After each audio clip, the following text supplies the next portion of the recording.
안녕하세요. 시어머니의 웃음 지킴이를 자처하며 살고 있는 40대 여성입니다.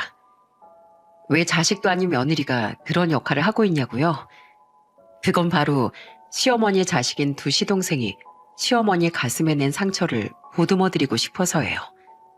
물론 시어머니 곁엔 장남인 제 남편도 있지만 그런 남편만큼이나 저도 시어머니를 많이 좋아하거든요. 저희 시어머니께 대체 무슨 일이 있었는지에 대해 오랜 시간이 지난 지금이라도 속 시원히 이야기해보고 싶어 이렇게 한번 사연을 보내봅니다. 저는 지방에서 상경에 평범한 회사를 다니는 직장인이었어요. 그러다 소개팅으로 만난 나이 3살 많은 엘리베이터 설치기사 남편과 나이 29에 결혼을 하게 됐죠. 평범했던 저희 집과 달리 결혼 전 남편에게 듣기로 시댁의 가정사는 썩 화목하진 않더군요. 지금은 우리 집이 가진 거 하나 없이 가난하지만 나 국민학생 때까지만 해도 그렇지 않았어. 우리 어머니도 아버지도 원래 꽤 부유한 집 자식들이셨거든. 하지만 아버지가 일찌감치 물려받은 할아버지 사업을 그만 무리한 투자의 사업 확장으로 죄다 말아먹으면서 우리 집은 망해버린 거야. 그때 외갓집 돈까지 무리하게 끌어섰다가 어머니 외할아버지한테 절연까지 당하셨지. 그런데 그 와중에 아버지가 회사에서 숱하게 저질렀던 부정적 비리가 드러나기까지 했어. 그래서 아버진 교도소까지 가셨어. 사업이 망해가는 와중에도 자기 이속만 챙기려고 그런 짓들을 저질렀다가 고스란히 화로 돌아온 거지. 시어머니는 시부가 교도소에 들어가면서부터 남편과 두 시동생을 키우기 위해 식당 일을 시작하셨다고 합니다. 당시 남편은 13살이었는데 어린 마음에도 평생 일 한 번 안 해봤던 자신의 어머니가 갑자기 고생길에 오른 모습에 매일 눈물이 났다고 하더라고요. 어머니 식당 일뿐만 아니라 퇴근하고서도 남의 집 허드렛 일에 부업을 하느라 쉬질 못하셨어. 그러면서도 부모가 돼서 자식에게 든든함을 보여주지 못할 망정 힘든 모습을 보여줘서 미안하다고 하시더라고. 난 고생하는 어머니를 위해서라도 빨리 돈을 벌고 싶어서 대학도 안 가고 기술 배워서 취업을 했던 거야. 설상가상 교도소에서 출소한 시부는 부유했던 과거를 잊지 못하고 늘 쉽게 큰돈만 벌길 원했다고 하더군요. 하지만 세상에 그런 일이 어디 있겠습니까?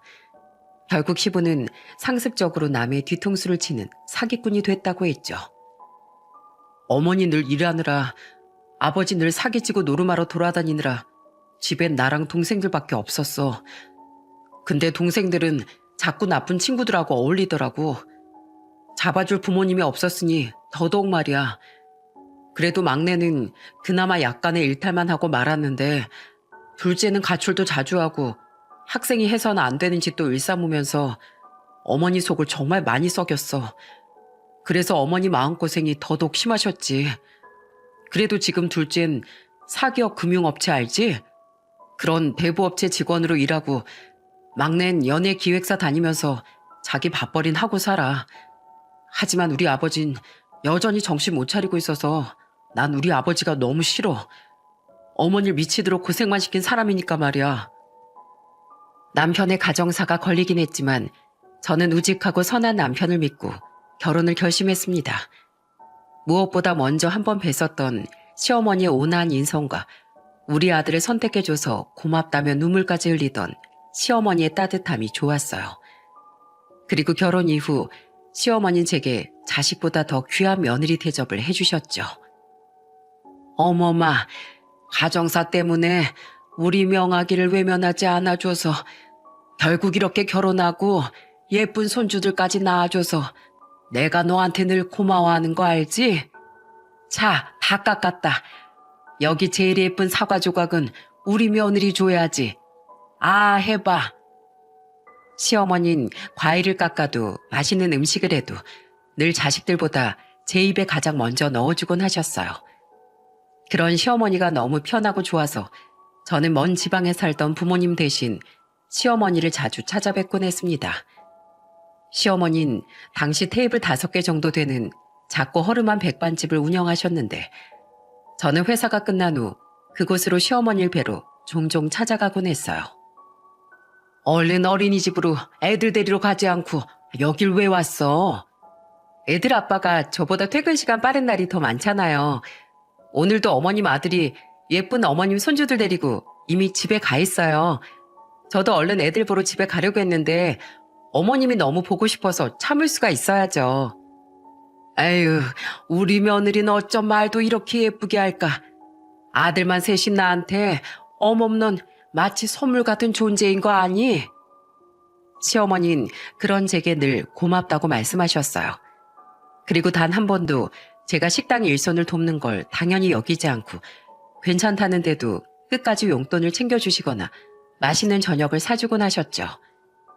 그럼 저도 지지 않고 돌아가는 시어머니 주머니에 더 많은 용돈을 슬쩍 넣어놓거나 먼저 달려가 계산하기도 했고요.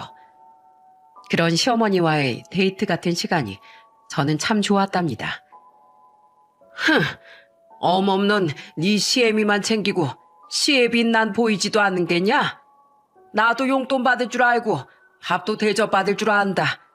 당신은 집에 있는 지애비 술상 봐주러 얼른 집에 올 생각은 못할 망정 며느리랑 둘이서 시시덕대느라 허구한 날 늦게 들어와? 당신 서방이 아주 우습지?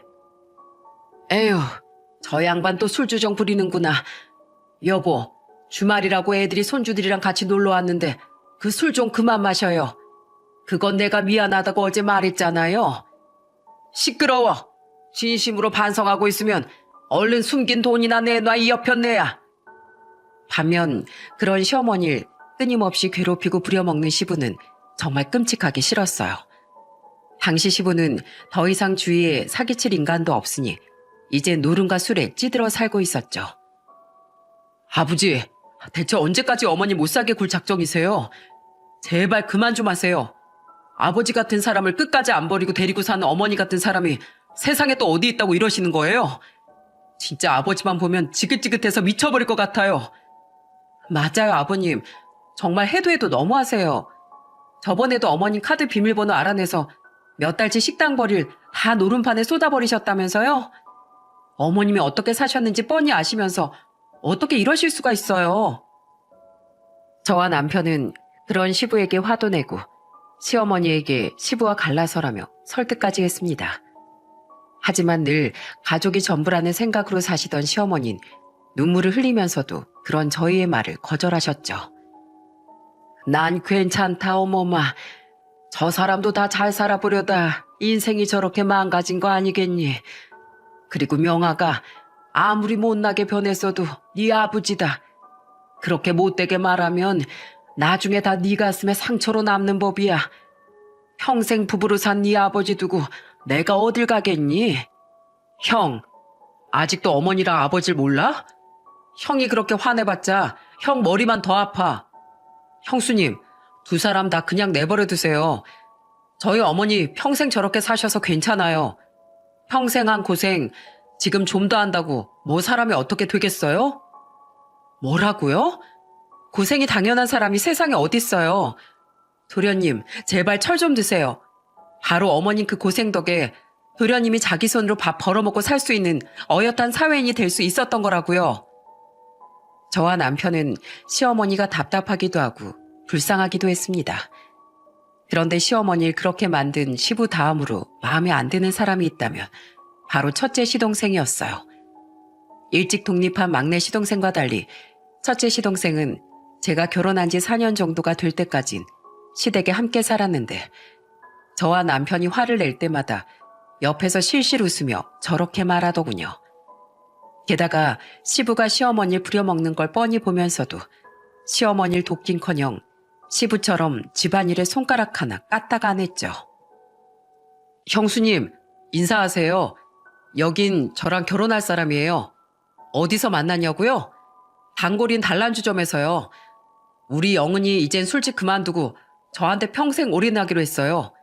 저 이번에 독립했잖아요. 지금 우리 영은이랑 같이 살고 있어요. 심지어 시동생은 독립한 지 얼마 안 됐던 명절엔 웬 술집 여자를 예비 신부라며 데려왔더군요. 그전에도 고생하던 시어머니 신경도 안 쓰고 매일 여자 바꾸며 놀기 바쁘더니 말입니다. 그땐 다들 기함을 했는데 다행인지 불행인지 결국 결혼을 하지 못했어요. 하지만 그 뒤로도 시동생은 언젠 또 다른 술집 여자, 또 언제는 말도 제대로 안 통하는 터키 여자 등 계속해서 다른 여자를 결혼할 사람이라며 데려오더군요. 그러다 보니 나중엔 다들 시동생이 결혼 이야기를 꺼내도 또 저러는구나 싶어 시큰둥하게 됐죠. 저렇게 가볍고 철이 없으니 어떤 여자가 진득하게 붙어 있겠나 싶더라고요. 제가 결혼한 지 5년째 되던 해엔 반년간 암 투병을 하던 시부가 세상을 떠났습니다. 여보, 난 다음 생에선 당신 다시 안 만나렵니다. 이만큼 고생하며 산 걸로 당신에 대한 부부로서의 의리는 다한 것 같네요. 부디 잘 가요. 그래도 남편이라고 시어머니 많은 눈물을 흘리셨어요. 그 와중에도 첫째 시동생은 당시 만나던 술집 여자와 장례가 진행되는 내내 낄낄대며 술을 퍼먹기 바빴죠. 평생 시부를 원망하고 살았던 남편은 첫째 시동생처럼 망나니처럼 굴진 않아도 마찬가지로 눈물 한 방울 흘리지 않더군요. 천벌받은 거야. 그러니 말기가 될 때까지 아무 증상도 없다가 암 판정 받자마자 순식간에 가버렸지. 아버지, 하늘 가서 편하게 살지 마세요. 어머니한테 평생 지은 죄값 하늘에서 10배, 1000배로 받으시라고요. 그 착한 남편 입에서 오죽했으면 그런 말이 나올까 싶어 도리어 마음이 아팠습니다. 첫째 시동생에 비하면 착했던 막내 시동생은 마찬가지로 슬퍼하진 않아도 남편 옆에서 평범한 상주 역할을 다했죠. 저는 그나마 남편과 시어머니 곁에 멀쩡한 가족이 하나라도 있어서 다행이라고 생각했습니다. 하지만 그건 제 착각이었어요. 시부가 세상을 떠난 이듬해 결혼하는 동시에 직접 연애 기획사를 차린 막내 시동생은 날이 갈수록 이상해져 갔거든요. 어머님, 아버님 종신보험금을 왜 저희한테 나눠주세요? 그냥 어머님 가지고 있다가 노후 자금으로 쓰세요. 아니다. 사실 막내가 이번에 사업 시작하면서 나한테 그 돈을 자금으로 좀 달라고 부탁하더구나. 그런데 어떻게 그 돈을 막내한테만 줄 수 있겠니? 그래서 막내한테 준 만큼 너희랑 둘째한테도 똑같이 주는 거니까 그냥 받아들여. 난 오히려 자식들한테 부모로서 줄 수 있는 게 조금이라도 생겨 다행이라고 생각한단다. 뭐라고요? 막내 도련님, 어머니 말씀이 사실이에요? 그 돈이 어떤 돈인데 그걸 사업자금으로 받아가요? 제가 뭐 그거 떼먹나요? 어차피 어머니한테 남은 재산도 조금 있어서 아버지 보험금 우리 좀 준다고 한들 사시는데 큰 지장 없어요. 그리고 제가 나중에 잘 되면 어머니한테 그대로 그 돈 돌려드리면 되잖아요. 맞아요, 형수님. 저희 어머니 성격이 원래 아낌없이 퍼주는 나무인 거 모르세요? 혹시 형수님이랑 형이 안 받을 거면 그 몫도 저랑 막내가 나눠서. 도련님! 죄송해요. 장난이었어요. 막내 시동생은 자기 사업을 한답시고 시어머니 앞으로 나온 시부의 종신보험금을 받아간 겁니다. 첫째 시동생 또한 시어머니가 자기 몫으로 준 보험금을 신이 나서 받아갔죠. 저와 남편은 시어머니께 우리 몫을 돌려드리면 두 시동생이 가져갈까봐 따로 예금 통장으로 그 돈을 묶어놨다가 아주 나중에 돌려드렸어요. 거기까진 그래도 그러려니 했는데 막내 시동생은 사업을 하며 시어머니께 돈을 돌려드리긴커녕 시어머니 얼마 남지 않은 재산까지 야금야금 뜯어가고 계속 돈을 요구하더군요. 나중엔 명절에도 바쁘다며 잘 오지도 않고 시어머니 생신 따윈 까먹고 지나가기 일쑤였죠. 어머니, 제가 나중에 다 갚는다니까요. 아니, 아들을 왜 못 믿으세요? 저 지금 돈이 급하다고요. 어머니 살고 있는 그 집만 해도 담보로 돈 좀 많이 대출받을 수 있잖아요. 아이, 글쎄 안 된다니까.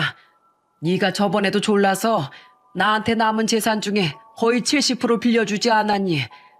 근데 그걸 갚긴커녕 싹 다 날려먹어서 지금 또 집담보로 대출까지 받아 돈 해달라는 거잖아. 아, 진짜 짜증나게. 그거 좀 해주면 어디가 덧나요? 솔직히 어머니가 살면서 저한테 해준 게 뭐가 있어요? 가난한 부모 만나서 나랑 우리 형제들 평생 고생만 하고 살았는데 그랬으면 이제라도 좀 도와주셔야 하는 거 아니에요? 부모잖아요, 부모. 어느 날 오랜만에 시어머니께 직접 밥을 해드리려 남편과 애들과 함께 시어머니를 찾아뵌 적이 있었습니다. 그런데 우리가 집에 와 있는지 몰랐던 막내 시동생은 시어머니께 전화로 저딴 되먹지 못한 소리를 퍼붓더군요. 어찌나 소리를 고래고래 지르는지 열린 시어머니 방문 틈으로 시동생의 목소리까지 다 새어나올 정도였죠. 처음엔 이게 무슨 상황인가 싶었는데 들어보니 시어머니는 이미 시동생에게 또다시 없는 재산까지 끌어모아 돈을 더 해주신 모양이었어요. 그런데 그거로도 모자라 시동생은 이젠 시어머니의 집까지 담보로 대출받아 내놓으라며 생떼를 쓰고 있었던 거예요. 상황 파악이 된 전 시어머니에게서 전화를 뺏어들어 고함을 지르기 시작했습니다. 서방님, 미쳤어요? 지금껏 어머님한테 전화해서 이딴 식으로 돈 요구하고 어머님 가슴에 상처 내고 있었던 거예요? 형수님, 왜 형수님이 거기에 계세요? 내가 있으면 안 돼요? 내가 없으면 어머님한테 그따위로 굴어도 되는 거예요? 두 시동생 모두 집안에서 제일 드셌던 절 조금 무서워했습니다. 그래서인지 평소에도 제 앞에선 그나마 눈치를 봤죠. 그리고 그날은 자기도 좀 너무했다고 생각했는지 막내 시동생은 횡설수설 아무 말이나 둘러대다가 전화를 끊더라고요. 하지만 이번에 화가 난 남편이 막내 시동생에게 다시 전화해 또 한 번 시어머니께 돈을 요구하거나 그딴 식으로 행동하면 가만 안 둘 줄 알라는 으름장까지 놓고 왔죠. 어머님, 서방님한테 돈 주지 마세요. 고마운 줄도 모르는 사람한테 왜 저런 소리 들으면서까지 돈을 해주세요. 나도 이번엔 안 해주려고 했다. 부모가 돼서 예전에 못해준 미안함에 어떻게든 도와주려 했건만 빚까지 져서 도와주는 건 아니지 않니. 그런데 내가 집 담보로 대출 안 받아준다고 하니까 허구한 날 저렇게 전화해서 난리를 치는 거다. 서방님은 그래도 좀 제정신 박힌 사람인 줄 알았는데 대체 왜 저런데요? 당신 뭐 아는 거 있어? 걔가 원래 이기적인 건 둘째보다 더했어. 그래도 크면서 좀 사람 된 줄 알았더니 아쉬운 게 많아지니까 본성이 드러나는 것 같아. 당신한테 집안의 추태만 보이는 것 같아서 너무 미안하고 민망하네. 막내 시동생은 날이 갈수록 첫째 시동생보다 더한 인간 말종이 되어갔어요. 그래도 남편과 제가 한 번 뒤집어 엎은 후론 시어머니께 돈을 요구하지 못했죠. 그래도 마음이 놓이지 않아 저와 남편은 시댁으로 들어가 시어머니를 모시고 살게 됐습니다. 그래야 저희가 없을 때 막내 시동생이 시어머니께 전화를 걸거나 찾아와서 돈 요구를 하지 못할 테니까요. 명절에도 시어머니를 향해 돈 이야기를 꺼내려 시동을 걸 때마다 저와 남편이 무섭게 노려보면 언제 그랬냐는 듯 막내 시동생은 딴정을 피우곤 하더라고요. 그리고 막내 시동생은 결국 결혼한 지 6년 만에 동서에게 이혼을 당했습니다. 동서는 시어머니에게 인사 한 번 없이 조카를 데리고 친정으로 가버렸고 나중에 시동생은 시어머니를 찾아와 원망스럽다는 듯 이렇게 말하더군요. 이게 다 어머니가 돈을 안 해주셔서 그런 거잖아요. 어머니가 돈을 안 해주셔서 무리하게 사업 확장하다가 빚만 떼거지로 생기고 그래서 집사람도 절 버리고 애랑 친정에 가버린 거라고요. 어머니가 조금만 도와주셨어도 제가 이렇게 이혼까지는 안 당했을 거예요. 그러니까 진짜 제 회사까지 망하기 전에 이제 돈 좀 해주세요, 어머니. 그걸 지금 말이라고 하세요, 서방님? 어머님이 처음에 도와주신 게 얼만데 사람이 돼서 감사하지 못할 망정 빚내서 더 안 도와줬다고 원망을 해요? 그러니까 동서도 질려서 이혼한 거죠. 양심 좀 챙기세요. 서방님 일은 자기가 좀 알아서 하라고요. 정말 이게 말인지 방구인지 기가 차더라고요.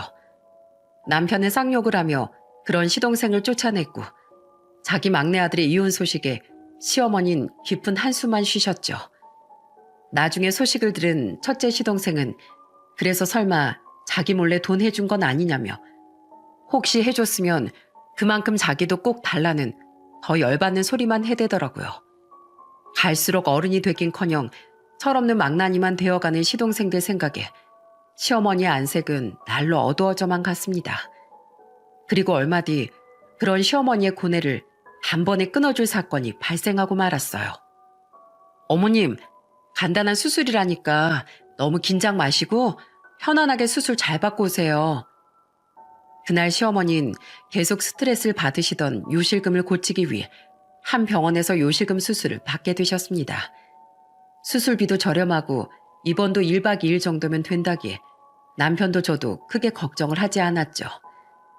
저도 남편도 그날은 휴가를 내고 시어머니의 수술이 끝나기만을 기다리고 있었어요. 그런데 간단한 수술이라더니 몇 시간이 지나도 시어머니가 수술실에서 나오지 않지 않겠어요? 선생님, 저희 어머님 수술 대체 언제 끝나는 거예요? 그게요. 정말 죄송합니다. 수술에 문제가 좀 생겼습니다. 그리고 고개를 푹 숙인 의사 입에서 나온 말은 그야말로 청천벽력이었어요. 수술을 위해 전신 마취를 했던 시어머니는 마취 과정에서 뭔가 잘못되어 갑자기 혼수 상태에 빠지신 거예요. 당신들 지금 장난해요? 우리 어머님 어떡할 거예요? 이렇게 멀쩡한 사람을 어떻게 한순간에 혼수 상태로 만들어버리냐고요. 여기 병원장 누구야? 병원장 나와. 그렇게 요실금 수술 잘한다고 인터넷에 홍보를 하더니 이게 대체 무슨 날벼락이냐고. 남편도 저도 기절초풍하기 직전이었습니다. 시어머니는 다급히 중환자실로 옮겨졌고 저와 남편은 책임자 나오라며 난리를 쳤습니다. 솔직히 그때 막연한 두려움과 막막함이 밀려왔죠. 이런 의료사고에 대해 인정하는 병원은 거의 없다고 들었거든요. 그런데 그 병원은 보기 드물게 양심적인 병원장과 의사가 있던 곳이더라고요. 저희 선생님이 마취하는 과정에서 실수가 좀 있던 모양입니다. 정말 죄송합니다. 저희 병원 측에서 모든 책임을 지고 환자분이 깨어나실 수 있도록 어떻게든 치료 방법을 강구하고 막대한 배상도 해드리겠습니다. 죄송합니다. 이게 다 제 잘못입니다. 절 욕하고 때리셔도 전 아무 할 말이 없습니다. 병원장과 의사는 사실 확인 후 곧장 우리를 찾아와 허리 숙여 눈물로 사죄를 하더군요. 그 어떤 변명도 없이 자신들이 할 수 있는 모든 치료와 배상을 전부 해주겠다고 말이죠. 물론 그렇다고 병원 측 실수가 없던 일이 되는 것도 아니고 시어머니께서 깨어나는 것도 아니니 우린 그들을 향해 원망 어린 눈물을 흘리는 수밖에 없었어요. 그리고 저는 정신없이 흐느끼며 병원장과 이야기하던 남편 대신 두 시동생에게 전화를 걸어 이 청천벽력 같은 사건을 이야기해 주었습니다. 그런데 그 두 인간이 뭘 하는 줄 아십니까? 예? 어머니가요? 혼수 상태면 깨어날 가능성이 있긴 있대요? 모른다고요? 그럼 어머니 깨어나시면 연락 주세요. 저 지금 여자친구랑 부산 여행 와 있는데요. 일정 끝나면 한번 가볼게요. 또 왜 이렇게 소리를 지르고 그러세요, 형수님? 지금 제가 간다고 어머니가 깨어나는 것도 아닌데 제가 가서 뭐해요? 네, 형수님. 어머니가요? 그럼 돌아가실 수도 있는 거예요? 아직 그런 거 모른다고요? 에휴, 좋다 말았네. 뭐라고요? 서방님, 아니, 이제 이혼했으니까 도련님이죠? 막내 도련님, 지금 좋다 말았다고 한 거 맞아요? 아니, 죄송해요. 제가 그만 말이 잘못 나와서요. 제가 사업이 오죽 힘들었으면 이런 말을 다 했겠어요.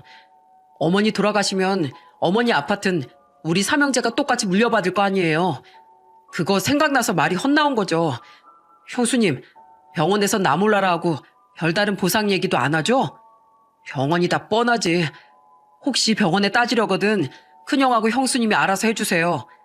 전 요새 회사 살일이야 연기 지망생들 관리하랴 바쁘거든요. 저 그만 다시 일하러 가봐야 하니까 우선 끊을게요. 이게 인간들이랍니까? 정말 열이 받아서 말이 안 나오더라고요. 심지어 막내 시동생은 마치 시어머니에게 무슨 일이 있길 바라는 사람처럼 말했죠. 두 인간 다 제가 화를 낼게 뻔하니 제 대답을 듣지도 않고 그냥 끊어버리더군요. 그리곤 저와 남편이 아무리 전화를 해도 다시 전화를 받지 않더라고요. 두 인간은 며칠 뒤 딱 한 번 같이 시어머니를 보러 왔는데 그때 열이 뻗칠 대로 뻗친 전 마구 소리를 질렀습니다. 지금 어머님이 쓰러지신 지가 벌써 며칠째인데 이제와 이것들아. 심지어 이 병원 병원장이랑 수술 실수한 의사도 주말까지 하루도 빼지 않고 매일 들여다보러 오는데 우리 친정 식구들까지 이미 며칠 전에 다녀갔는데 자식이란 인간들이 어떻게 이럴 수가 있냐고. 형수님 또 이러신다. 이것 보세요.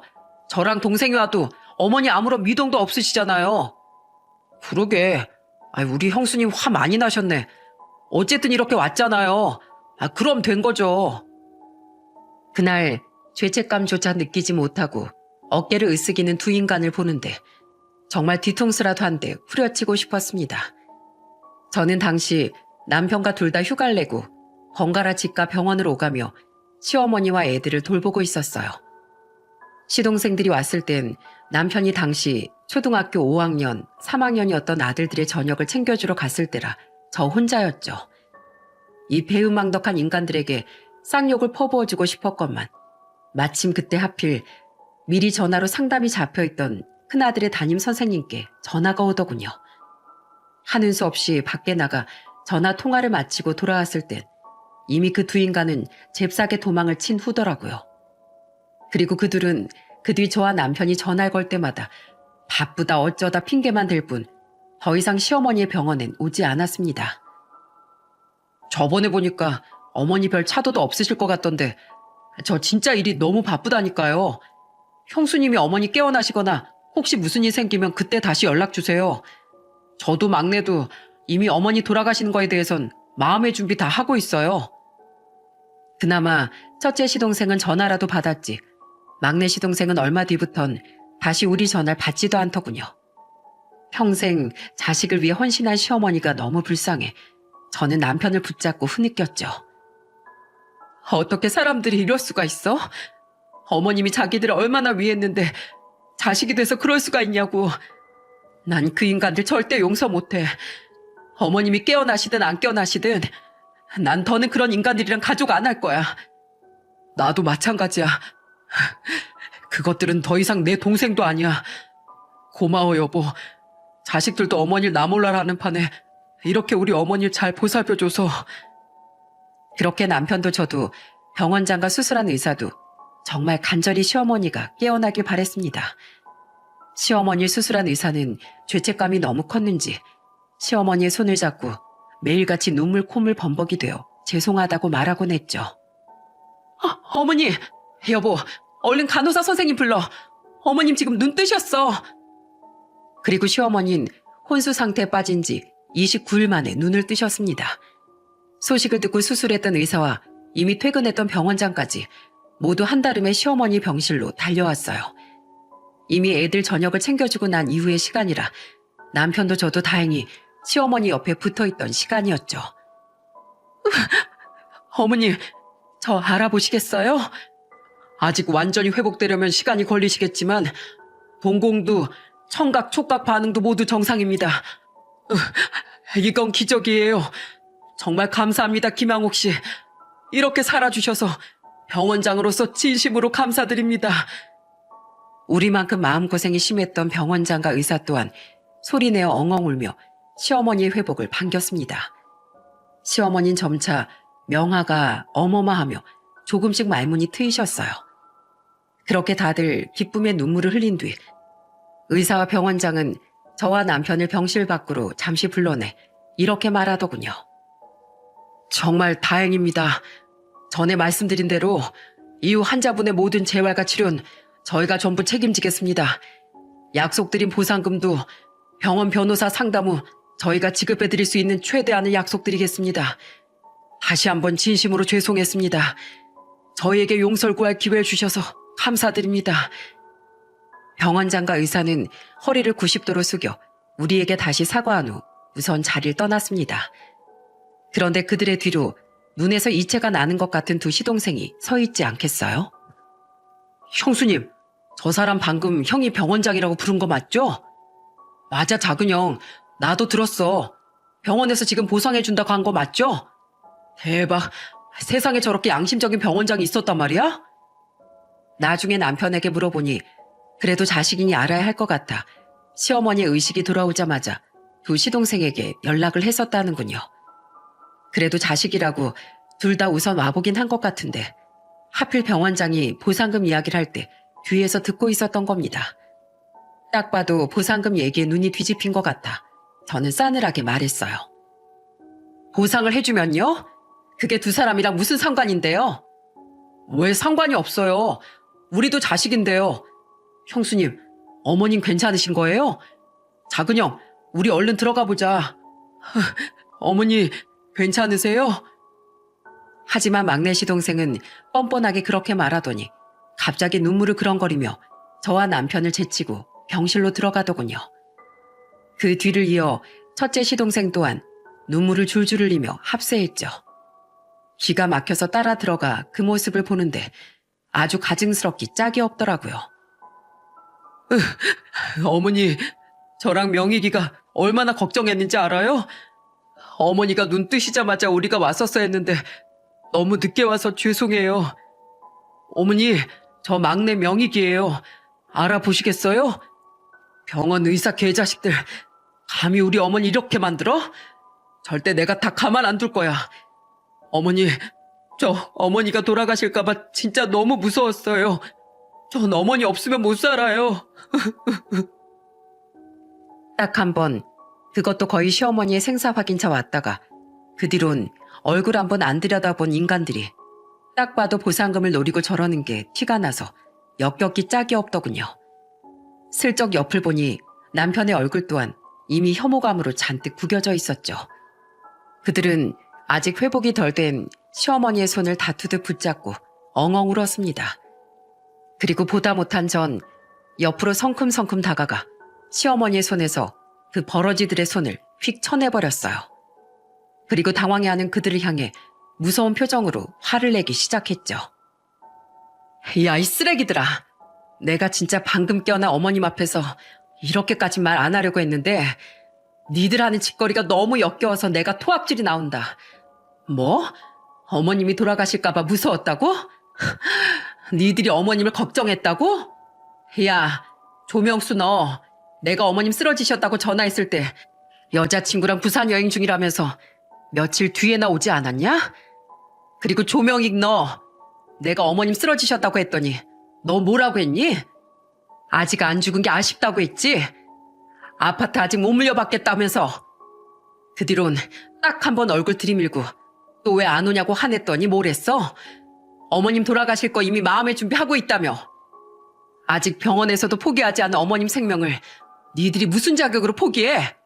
그리고 어머님한테 돈 제일 많이 뜯어간 조명익 넌 아예 그 뒤로 내 전화 받지도 않았잖아. 그래놓고서 지금 병원에서 어머님한테 의료사고 낸 거 보상해준다고 하니까 그 보상금 노리고 대뜸 효자인 척하는 거 아니야? 아니, 형수님, 어머니 이제 맞겠는데 너무 놀라시겠어요. 그러니까 형수님, 저랑 작은 형이 비록 일이 바빠서 몸은 못 왔어도 마음은 늘 어머니 옆에 있었어요. 정말이에요. 뭐? 마음이 어쩌고 저째? 확 머리 어깨 발 무릎발 동서남북으로 분리시켜버릴라. 이들같이 돈밖에 모르는 것들은 돈 때문에 가족한테든 누구한테든 죄다 버림받고 인생 아주 비참하게 마무리해봐야 정신 차릴 거야. 아니, 죽는 순간까지 정신 못 차리다 갈지도 모르지. 사람이 사람으로 살아야 정상적인 사고라는 걸 하지. 니들처럼 인간도 덜 된 놈들이 제대로 된 생각이라는 걸 할 수나 있겠니? 당장 이 병실에서 나가. 니들은 어머님 앞에 자식으로서 서 있을 자격도 없어. 어머님, 제 말 다 들으셨죠? 더 이상 저런 인간들한테 휘둘리지 마세요. 형수님이 뭔데 부모 자식 사이에 간섭이에요? 제가 숨도 쉬지 않고 비난을 퍼붓자 두 시동생은 말도 제대로 못하고 더듬더듬 거리더군요. 그리고 제 말에 이어 남편이 입을 떼기도 전에 말문을 연 건 시어머니였죠. 니들 형수가 뭐냐니. 자식 같지도 않은 니들보다 훨씬 많이 자식 노릇하는 사람이 바로 니들 형수인데. 아직 회복이 덜 된 시어머니는 말을 힘겹게 한 글자 한 글자 내뱉으셨습니다. 그리곤 눈물을 흘리며 이렇게 말을 이으셨어요. 내가 갑자기 집안 망하고 니들 고생시킨 게 미안해서 너희들을 너무 오냐오냐 키웠구나. 그래, 난 사실 어머니 말이 놀랍지도 않다. 니들이 돈이랑 자기 자식밖에 모르는 이기적인 녀석들인 거 이미 난 다 알고 있었으니까 말이야. 어머니 말이 다 맞을 테지.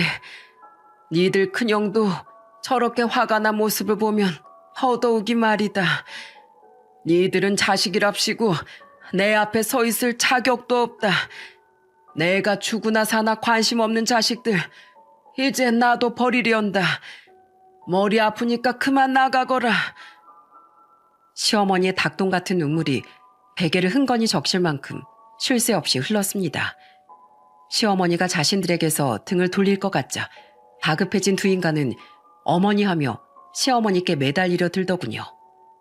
그리고 남편은 그런 두 인간의 뒷덜미를 잡곤 병실 밖으로 패대기 쳐버렸죠. 내가 마음 같아선 니들 면상이라도 확 뭉개주고 싶은데 어머니 더 놀라게 해드리고 싶지 않아서 참는 거야. 그리고 내가 하고 싶은 말 니들 형수가 대신 해줬으니까 난 간단하게 말할게. 나도 더 이상 니들 형 안 할 거고 어머니도 너희들 어머니 안 시킬 거야. 그러니까 돈 아니면 가족이 죽는지 사는지 관심도 없던 니들은 평생 돈의 노예로 살지언정 더는 우리 가족 앞에 나타나지 마. 알았어? 당장 꺼져. 워낙 큰 소란에 다른 병실 환자들과 보호자들, 간호사들까지 전부 남편과 시동생들을 구경하러 나왔습니다. 그 시선에 창피함을 느꼈는지 그제야 두 시동생은 주춤거리며 도망을 갔죠. 그 꼴을 전부 본 후에야 저와 남편은 다시 병실로 돌아와 흐느끼는 시어머니를 안고 달래드렸어요. 내가 자식을 잘못 키워도 단단히 잘못 키웠다. 남편도 저놈들도 싹수가 나아질 기미가 안 보였을 때 진즉 내가 잘라냈어 했던 거야. 망나니 남편을 끝까지 참아줬으니 자식인 자기들을 설마 내가 외면 안 하겠지 싶어서 쟤들이 더 저러는 거 아니겠니? 내가 어리석었어. 그래도 명아가 어머마 너희가 내 옆에 있어줘서 얼마나 다행인지 모른다. 정말 고맙구나. 아직 몸이 회복되려면 멀었던 시어머니는 우느라 가빠진 숨을 헐떡이다 겨우 진정을 찾고 다시 잠에 빠지셨습니다. 그 뒤 병원에선 약속대로 최선을 다해 시어머니의 회복과 차후 재활까지 도왔어요. 남편과 전 여전히 교대를 할지언정 1분 1초도 떨어지지 않고 시어머니를 돌보고 지켰죠. 덕분인지 시어머니는 천천히 몸이 회복돼 가셨는데 뇌 쪽 손상이 크지 않아 언어 능력도 예상보다 원활히 되찾게 되었답니다. 그 와중에 두 시동생은 아직도 정신 차리지 못하고 몇 번이나 시어머니를 더 찾아왔는데 마지막에 시어머니는 덕분에 전보다 훨씬 또렷한 말투로 그들에게 절연을 선언하실 수 있었어요. 어머니, 제가 진짜 잘못했어요. 이번에 병원에서 받기로 한 보상금이요. 그거 제발 저 좀 빌려주시면 안 돼요? 제 연예기획사 진짜 파산하기 직전이란 말이에요. 어머니, 저도 사실 전에 몇 번이나 꽃뱀한테 당해서 가진 재산이 별로 없어요. 이 나이 그래도 번듯한 전셋집이라도 가지고 있어야 하지 않겠어요? 지금 사는 원룸 월세 진짜 지겹단 말이에요. 어머니 혼수 상태에 빠져있을 때 여자 만나느라 잘 안 왔던 거 저 진짜 뼈저리게 반성하고 있어요. 죄송해요. 이 나쁜 자식들. 너희들은 죽다 살아난 어미한테 끝까지 돈 얘기뿐이구나. 내가 지금 죽는데도 니들에게 돌아갈 돈은 한 푼도 없다. 내가 모든 법을 다 동원해서라도 더 이상 너희 둘에게 돌아갈 유산은 없게 할 거야. 내가 죽다 살아나 보니 알겠더구나. 내 인생을 가장 사랑하고 소중하게 여겨줄 사람은 나밖에 없다는 걸 말이다. 나도 이젠 더 후회하기 전에 나만 생각하는 인생을 살아야겠어. 날 부모로 생각지도 않는 자식들은 나도 더 이상 자식으로 생각하지 않을 거다. 그러니까 정말로 터는 날 찾아오지 말거라. 자식도 아닌 너희들에게 내가 줄 거라곤 앞으로는 욕설과 비난 그리고 경찰에 요청할 접근금지 신청일 테니까. 시어머니가 경찰 이야기까지 들먹이자 시동생들은 충격받은 표정을 짓더군요. 자신이 알아서 하겠다는 시어머니의 말에 옆에서 그 모습을 지켜보던 저와 남편은 그제야 두 시동생을 쫓아냈죠. 어머니 말씀 들었지? 이제 너희들은 나랑 내 남편, 내 시어머니 가족이 아니야. 그러니까 구질구질하게 더는 찾아오지 마. 어머니 말씀대로 그 다음은 신고일 테니까. 그날 두 시동생은 정말로 시어머니에게서 더 이상 돈을 받아내지 못할 거라고 판단하고 포기한 것 같더군요. 그날 이후 두 인간은 시어머니가 퇴원을 하기 전에도 후에도 더 이상 찾아오긴커녕 연락조차 하지 않았거든요. 단 한 번도 시어머니의 몸은 많이 나아졌는지에 대한 안부 연락조차 말입니다. 시어머니는 그런 시동생들에게 전혀 서운해하지 않고 이렇게 말씀하셨죠. 이미 마음에서 끊어낸 자식들 때문에 상처받거나 서운해하느라 더는 내 시간 낭비하지 않을 거다. 난 날 위해주는 진정한 자식인 우리 장남이랑 어멈 너 그리고 우리 손주들만 평생 위하고 살 거야. 그렇게 몇 년이 지난 지금 시어머니는 완전히 건강을 회복하셨어요. 물론 몸의 모든 기능이 완벽히 재활되기까진 꽤 오랜 재활 기간을 거쳐야 했지만 시어머니의 끝없는 노력이 그런 기적을 만들어낸 거죠. 시어머니에게 의료사고를 냈던 병원 의사와 병원장은 약속대로 끝까지 퇴원한 시어머니의 통원 재활 치료와 추후 진료, 그리고 막대한 보상금 지급까지 모든 걸 책임졌습니다. 비록 우리에게 큰 실수를 저질렀지만 참 요즘 세상에 보기 드문 양심적인 의사들이더라고요. 어머마, 출근하자. 어머니, 저 너무 졸려요. 월급 5만 원만 인상해 주시면 저 벌떡 일어날 것 같은데. 뭐? 아유, 직원이 사장 상대로 무서운 줄 모르고 헛박을 다 하는구나. 그래, 기분이다. 우리 며느리 월급 5만 원 인상. 아싸, 며느리 당장 기상하고 5분 안에 출근 준비 끝내겠습니다. 우리 큰아들, 작은아들, 엄마가 어제 샌드위치 싸서 냉장고에 넣어놨으니까 이따가 먹고 학교 가. 아빠도 출근 늦으시지 않게 깨워주고. 그리고 시어머니는 그때 받은 보상금으로 운영하던 백반집을 확장 이전하셨습니다. 작긴 해도 단골이 많았던 맛집이라 이전한 식당은 대기는 별로 없어도 식사 시간땐 빈자리를 찾기 힘들 정도로 장사가 잘 되고 있어요. 그리고 한번 혼수 상태에 빠졌던 시어머니가 걱정이 된 전 고민 끝에 회사를 그만두고 시어머니 식당에서 일하고 있죠. 시어머니와 새벽 출근부터 오후 퇴근까지 함께하며 서로 장난도 주고받는 지금 직장이 저는 너무도 마음에 든답니다. 게다가 늠름한 우리 집 삼부자도 건강하고 씩씩하니 너무 행복해 바랄 게 없는 요즘이랍니다. 오빠 내외의 집에 살고 계신 저희 부모님도 그런 저와 남편의 모습을 보며 흐뭇해하곤 하시죠. 그리고 시어머니는 2년 끊긴 두 시동생과는 여전히 연락을 하고 있지 않으세요.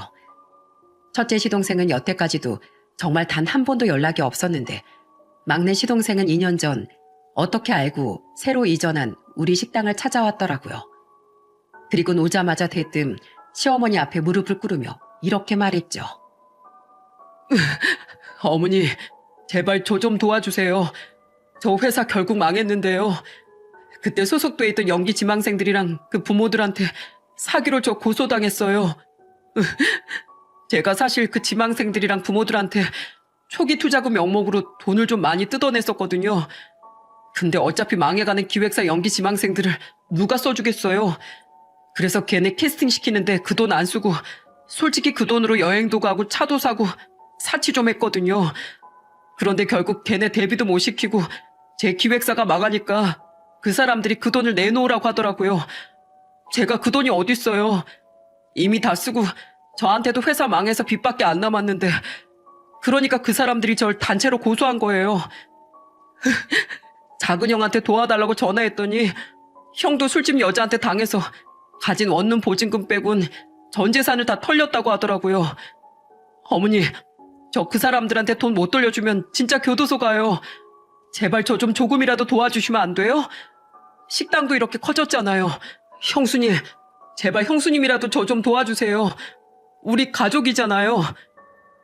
이야기를 들어보니 한심하기 정말 짝이 없더라고요. 회사가 그냥 망한 것도 아니고 그 와중에도 자기 이속 챙기려다 고소까지 당했다니 먼저 세상을 떠난 시부의 판박이가 따로 없었습니다. 예전엔 첫째 시동생이 시부 판박이인 줄 알았더니 말입니다. 저는 기가 막혀서 시동생을 내쫓았는데 시어머니께선 제게 쫓김당하는 시동생을 보며 이렇게 소리치시더군요. 진짜 끝까지 대단하네. 내가 예전 그래도 가족이었던 사람으로 충고하는데 돈 쉽게 보고 사는 인간치고 제대로 사는 인간들 하나도 못 봤어. 너 키우느라 두 손에 지문이 다 닳도록 고생하신 네 엄마를 생각해서라도 제발 똑바로 좀 살아라. 여기 또 찾아오면 그땐 진짜 경찰에 신고한다. 나가. 형수님, 제발요. 어머니, 저 끝까지 모른 척 하실 거예요? 그래, 그럴 거다. 어차피 내가 도와준다고 해도 넌 똑같이 또 그럴 거야. 네 애비란 인간이 그랬던 것처럼 말이다. 밑 빠진 독에 물 붓기 같은지 난 또 안 하련다. 난 더 이상 네 엄마가 아니지만 그래도 예전에 널 낳아줬던 사람으로서 내게 해줄 수 있는 마지막 의리가 이 충고다. 지은 죄가 있으면 죄값 치르고 외톨이가 된 외로움 느끼면서 제발 사람이 되길 바란다. 지금 너한테 주는 건 마지막 충고지만 다음에 또 찾아오면 그때 내가 너한테 줄 건 얼음물 세례뿐이니까 알아서 해라. 시어머니의 냉정한 말에 막내 시동생은 울상을 짓곤 터덜터덜 돌아가야 했습니다. 그 뒤 결국 막내 시동생은 교도소에 가게 됐고 지금도 여전히 교도소에 복역 중인 걸로 알고 있어요. 부모의 감사함을 모르는 두 시동생은 그렇게 초라하고 비참한 삶을 살고 있죠. 지금 시어머니는 우리 부부와 손주들과 즐거운 매일을 보내고 있지만 연 끊은 시동생들 생각에 가끔 쓸쓸한 표정을 짓곤 하십니다. 그런 모습을 볼 때마다 가슴이 아파 저는 시어머니를 조용히 뒤에서 안아드리곤 해요. 저는 앞으로 자식들에게 받은 시어머니의 상처를 친자식은 아니지만 며느리로서 남편과 함께 온 마음을 다해 보듬어드리며 살 생각이에요. 가끔 이곳에 올라오는 제 사연과 비슷한 사연을 듣거나 입을 다물 수 없는 세상의 뉴스들을 보면 부모의 존재에게 감사함을 느끼지 못하고 당연시 여기는 착각꾼들이 종종 존재하는 것 같습니다. 제 사연을 통해 그들이 깨달았으면 좋겠네요. 부모님의 사랑과 희생은 당연한 것이 아니고 그 커다란 사랑에 감사함을 느끼지 못한다면 끝이 없을 것 같던 그 사랑과 희생에도 반드시 그 끝이 올 거라는 걸 말이죠. 그리고 그런 불효자들 뿐만 아니라 사연투브 애청자분들께서도 그런 크신 부모님의 마음을 뒤늦게 떠올리며 후회할 일 없도록 모두들 곁에 계신 부모님께 한 번이라도 더 사랑과 감사의 마음을 표현하실 수 있는 매일을 사셨으면 좋겠습니다. 모두들 초여름이 오기 전 마지막 봄의 따뜻함을 만끽하시길 바라며 이만 사연을 마치겠습니다. 감사합니다.